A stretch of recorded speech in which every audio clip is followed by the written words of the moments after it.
Eu acreditei no sonho, e nossos sonhos se tornam realidade, e não há razão para que todos os seus também não possam.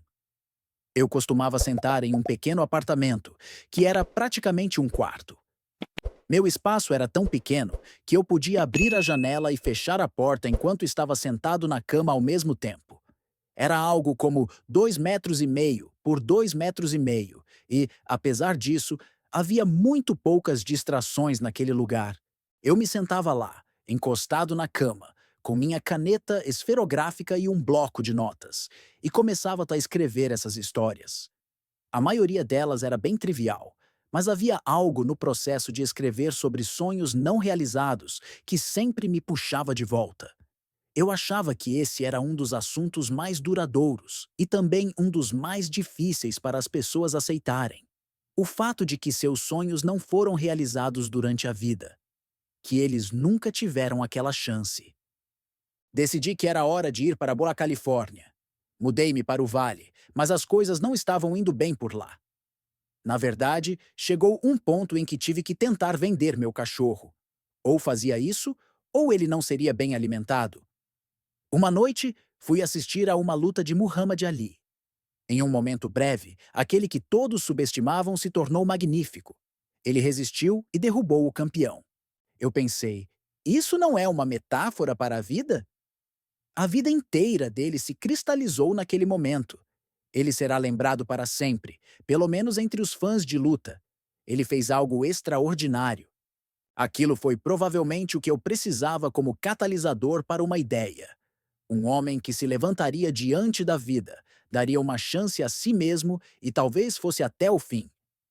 Comecei a escrever em uma espécie de frenesi, e 3 dias depois eu tinha o roteiro de Rocky. Não era uma peça finalizada, provavelmente tinha cerca de 90 páginas, e talvez apenas 10% disso tenha permanecido no roteiro final. Mas estava feito.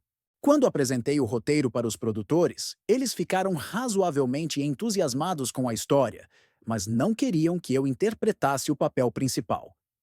Não posso culpá-los por isso, mas havia algo dentro de mim que dizia: essa oportunidade nunca mais vai aparecer.